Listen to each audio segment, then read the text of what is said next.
23. A noite chuvosa foi sucedida por uma manhã nublada. Metade geada, metade garoa.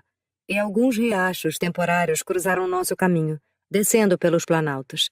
Meus pés estavam completamente molhados. Estava aborrecida e tomada por um grande desânimo.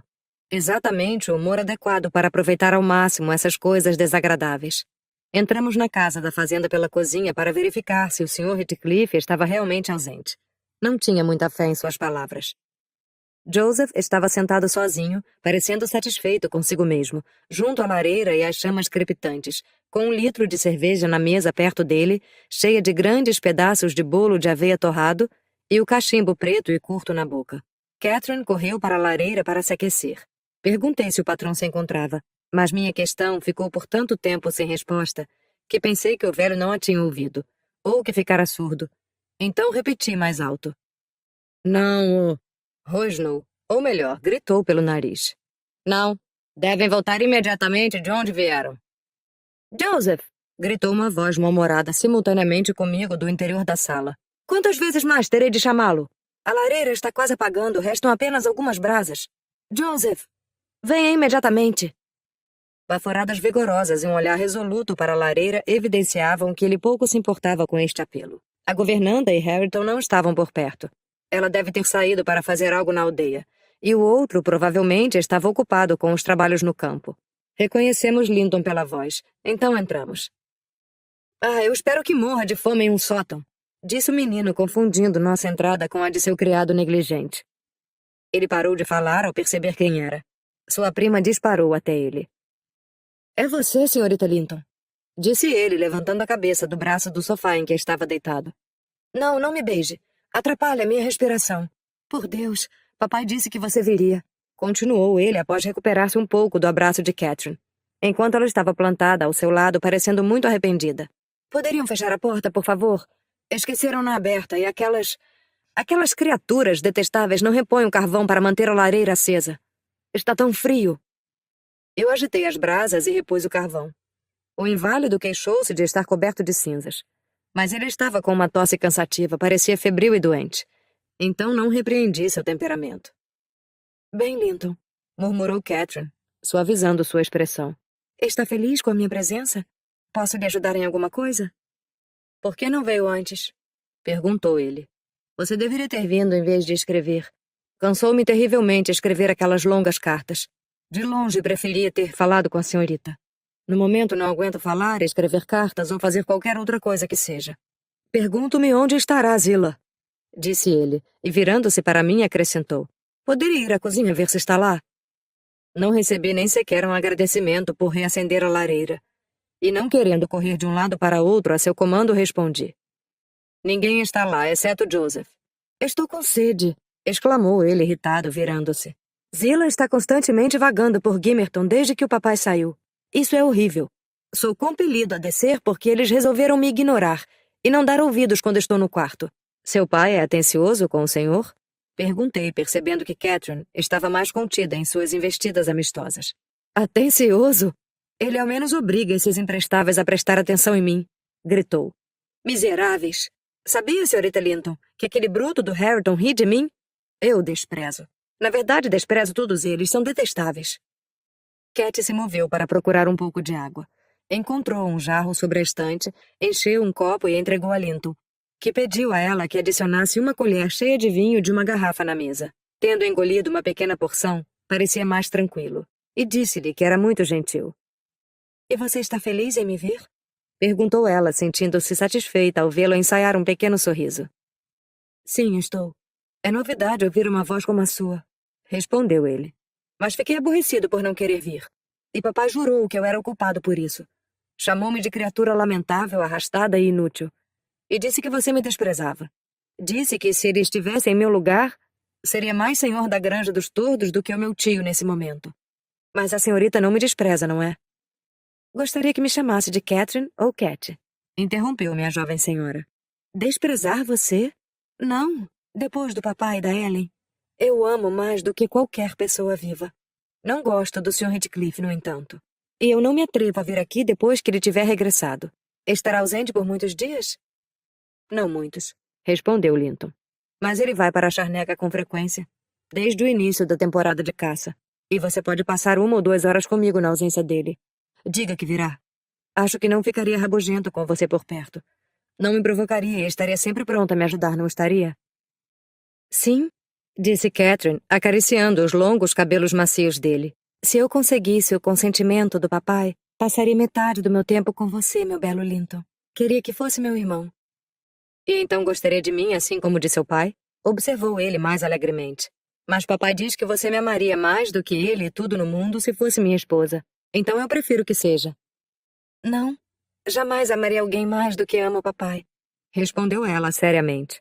E às vezes maridos odeiam suas esposas, mas não suas irmãs e irmãos. E se você fosse meu irmão, viveria conosco, e papai gostaria tanto de você quanto de mim.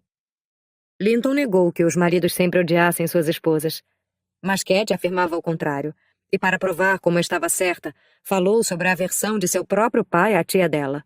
Esforcei-me para parar sua língua. Não tive sucesso até que relatasse tudo o que ela sabia sobre o assunto. O jovem Heathcliff, bastante aborrecido, afirmou que aquilo não passava de mentiras. Papai me contou e ele não conta mentiras, respondeu ela de forma atrevida. Meu pai despreza o seu, gritou Linton. Ele o chama de tolo sorrateiro. O seu pai é um homem perverso, retrucou Catherine. E você está sendo tanto quanto ele ao repetir o que diz. Ele deve ser mesmo um homem muito mau para ter feito tia Isabela o deixar, como ela fez. Ela não o deixou, disse o menino. Não deve me contradizer. Ela o deixou, sim, exclamou ela. Bem, vou te dizer uma coisa, disse Linton. Sua mãe odiava seu pai. O que me diz sobre isso? Ah! Exclamou Catherine, furiosa demais para continuar. E ela amava o meu, acrescentou ele. Seu mentiroso, eu o odeio, disse ela, ofegante com o rosto vermelho de tanta raiva.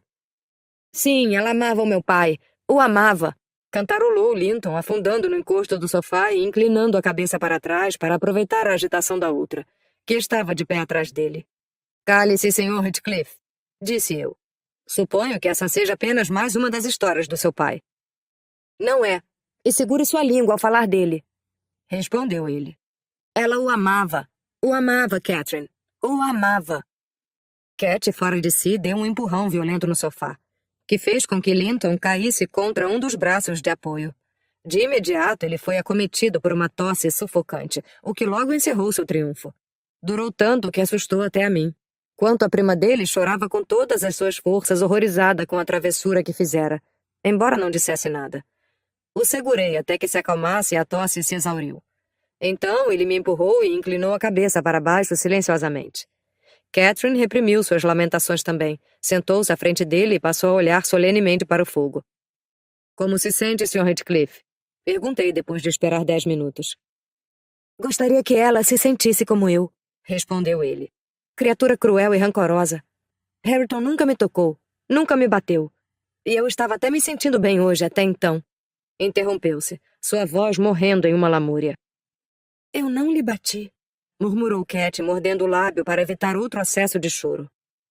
Ele suspirou e gemeu como se estivesse sofrendo muito, e continuou assim por mais ou menos 15 minutos, com o propósito de afligir a prima aparentemente. Sempre que percebia um soluço abafado dela, aumentava a expressão de dor como se alguém o estivesse matando. Sinto muito ter machucado você, Linton, disse ela por fim, atormentada além de sua resistência. Mas eu não poderia imaginar que um empurrãozinho daquele o teria machucado, já que em mim não teria nem sequer feito efeito. Você é muito fraco, não é, Linton? Não me deixe ir para casa pensando que te fiz mal. Responda, fale comigo. Não posso falar com você, murmurou ele. Machucou-me de tal forma que ficaria a noite toda acordado, sufocando com essa tosse. Se a tivesse, saberia como é. Mas você estará dormindo confortavelmente enquanto estarei aqui em agonia, e sem ninguém por perto. Pergunto-me se gostaria de passar por noites terríveis como essa, disse ele, e abriu um berreiro em um acesso de autocomiseração. Já que tem o hábito de passar noites terríveis, não será a senhorita a razão de seu sofrimento, disse eu. Seria igual mesmo que ela não tivesse aparecido. No entanto, ela não o perturbará novamente, e talvez fique mais calmo quando partirmos. Devo ir? Perguntou Catherine tristemente, curvando-se sobre ele. Quer que eu vá embora, Linton? Não pode mudar o que fez, respondeu ele com ironia, esquivando-se dela. A menos que essa mudança seja para pior, provocando-me até uma febre. Bem, então eu devo ir? Repetiu ela. Deixe-me em paz, pelo menos, disse ele. Não suporto sua conversa. Ela se demorou ali, resistindo a todas as minhas tentativas de persuadi-la a partir. Mas como ele nem sequer olhava para cima ou falava, ela finalmente fez um movimento para a porta, e eu a segui. Entretanto, um grito nos deteve. Linton deslizou de seu assento para a pedra da lareira e ficou se contorcendo, perverso como uma criança mimada querendo chamar a atenção, e determinado a ser o mais hostil e petulante possível. Notei o que pretendia pela forma como se comportava, e avaliei como inúteis quaisquer tentativas de agradá-lo. Porém, não ocorreu o mesmo a Cat, que correu aterrorizada em sua direção, ajoelhou-se e chorava enquanto suplicava, tentando acalmá-lo, até que ele ficou quieto. Por falta de ar, de modo algum pelo remorso de quase fazê-la ter um ataque. Vou levantá-lo e colocá-lo no sofá, disse eu. Ele pode deslizar para o chão o quanto lhe convier. Não podemos ficar aqui para assisti-lo. Espero que esteja satisfeita e convencida, senhorita Cat, de que não é a pessoa que o beneficia ou a mais indicada para ajudá-lo. Espero que esteja convencida de que a condição de saúde dele não é ocasionada pelo apego à senhorita. Pronto. Está seguro no sofá. Venha, vamos embora. Assim que ele souber que não há ninguém por perto para se importar com seus disparates, ficará feliz em ficar quieto. Ela colocou uma almofada sob a cabeça dele e ofereceu-lhe um pouco de água. Ele rejeitou o último e ficou inquieto sobre a almofada como se fosse uma pedra ou um bloco de madeira. Ela tentou colocá-lo de forma mais confortável. Essa não está boa, disse ele. Não é alta o suficiente. Catherine trouxe outra e juntou as almofadas. Isso é muito alto, murmurou o irritante rapaz. Como devo colocá-las então? Perguntou ela aflita. Ele se enroscou nela enquanto estava meio ajoelhada ao lado do assento e converteu seu ombro em um suporte. Não, isso não vai servir, disse eu. Terá de se contentar com a almofada, Sr. Heathcliff. A senhorita já perdeu muito tempo com o senhor. Não podemos permanecer aqui 5 minutos a mais. Sim, nós podemos, respondeu Cat. Ele está tranquilo e paciente. Ele está começando a pensar que eu deveria ter uma miséria muito maior do que ele esta noite. Se eu acreditar que está pior por conta da minha visita, então não voltarei mais. Diga a verdade, Linton, pois eu não devo vir aqui novamente se tiver feito algum mal a você. Você deve vir para me curar, respondeu ele. Deve vir porque me machucou e me fez piorar. Sabe que me fez mal. Não estava tão doente quando entrou aqui, estava? Mas essa pior é por culpa sua, que começou a chorar e ficou zangado. Não é tudo minha culpa, contrapôs Catherine.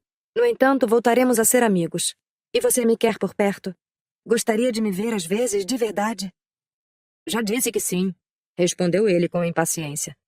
Sente-se aqui e deixe-me deitar a cabeça em seu joelho. É como mamãe costumava fazer nas tardes que passávamos juntos. Não se mexa e fique em silêncio. Pode cantar uma música se souber.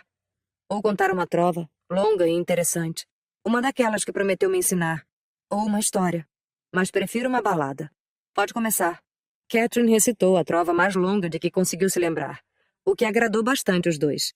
Linton quis ouvir outra, e assim sucessivamente, apesar de minhas extenuantes objeções. E assim eles continuaram até que o relógio bateu 12:00 e ouvimos Hareton no pátio, que chegava para almoçar. E amanhã, Catherine? Estará aqui amanhã? Perguntou o jovem Heathcliff, segurando seu vestido enquanto ela se levantava com relutância. Não, respondi. E também não virá no dia seguinte. No entanto, ela evidentemente tratou de dar uma resposta diferente da minha, pois o semblante dele ficou radiante após ela ter se abaixado e sussurrado algo em seu ouvido. Você não virá amanhã. Lembre-se, senhorita. Comecei quando já estávamos fora de casa. Nem sonhe com isso, ouviu bem? Ela sorriu. Ah, vou tratar disso. Continuei. Mandarei consertar a fechadura e não poderá escapar de nenhuma outra maneira. Eu posso escalar o muro, disse ela rindo. E a granja não é uma prisão, Ellen. Você não é minha carcereira. Além disso, estou quase com 17 anos. Sou uma mulher. E tenho certeza de que Linton se recuperaria rapidamente se eu pudesse cuidar dele. Como sabe, sou mais velha do que ele, mais sábia. E menos infantil, não sou? E ele logo fará o que eu mandar, com um pouco de persuasão. Ele é um queridinho lindo quando está bom. O mimaria muito se fosse meu. E nós nunca brigaríamos, uma vez que já estaríamos acostumados um com o outro, não acha? Você não gosta dele, Ellen? Gostar dele? Como? Indaguei. Até conhecê-lo, não tinha visto um jovem tão mal-humorado e rabugento. Felizmente, como o Sr. Redcliffe conjecturou, ele não chega aos 20. Para ser sincero, duvido que ele veja a primavera. Sua partida não será uma grande perda para os seus. Fomos sortudos do pai dele tê-lo levado. Quanto mais fosse tratado com gentileza, mais tedioso e egoísta ele seria. Estou feliz que não tenha chance de tê-lo como marido, senhorita Catherine. Ela ficou séria ao ouvir esse discurso. Falar da morte de Linton tão indiferentemente a deixou ofendida. Ele é mais jovem do que eu, respondeu ela após uma pausa prolongada de meditação. E deve viver mais tempo. E ele vai. Precisa viver tanto tempo quanto eu. Ele está forte como quando veio pela primeira vez para o norte. Estou certa disso. É só um resfriado que o incomoda, igual ao papai. Você vive dizendo que o papai vai melhorar, e por que Linton não deveria? Bem, afinal não precisamos nos preocupar, respondi. Escute bem, senhorita. E tenha em mente que manterei minha palavra se você tentar ir ao Morro dos Ventos Uivantes novamente. Com ou sem mim, informarei o Sr. Linton. E a menos que ele permita, os laços com seu primo não devem ser reatados. Mas já foram reatados, murmurou Cat amuada. Então não devem ser mantidos, disse eu. Isso é o que veremos, disse ela e saiu galopando, deixando-me para trás. Chegamos em casa antes da hora do almoço. O patrão supôs que tínhamos vagado pelo parque a passear e, portanto, não exigiu nenhuma explicação sobre a longa ausência. Assim que entrei, me apressei em mudar meus sapatos e meias encharcados, mas o estrago já estava feito. Ter permanecido sentada no Morro dos Ventos Uivantes por tanto tempo com os pés molhados fez com que na manhã seguinte não conseguisse me levantar. Durante as 3 semanas seguintes, permaneci incapacitada para cumprir minhas funções. Uma calamidade nunca experimentada antes e que felizmente nunca mais voltou a ocorrer desde então. Cat se comportou como um anjo. Cuidava de mim em tal período e fazia-me companhia alegrando minha solidão. Ficar confinada estava me deixando extremamente deprimida. É demasiado cansativo para um corpo tão ativo e agitado. Mas poucos têm razões mais leves para reclamar do que eu. No momento em que Catherine saía do quarto do Sr. Linton, vinha me fazer companhia. Seus dias eram divididos entre nós, sem que qualquer diversão usurpasse um minuto. Ela negligenciava as refeições, os estudos e seu tempo de lazer.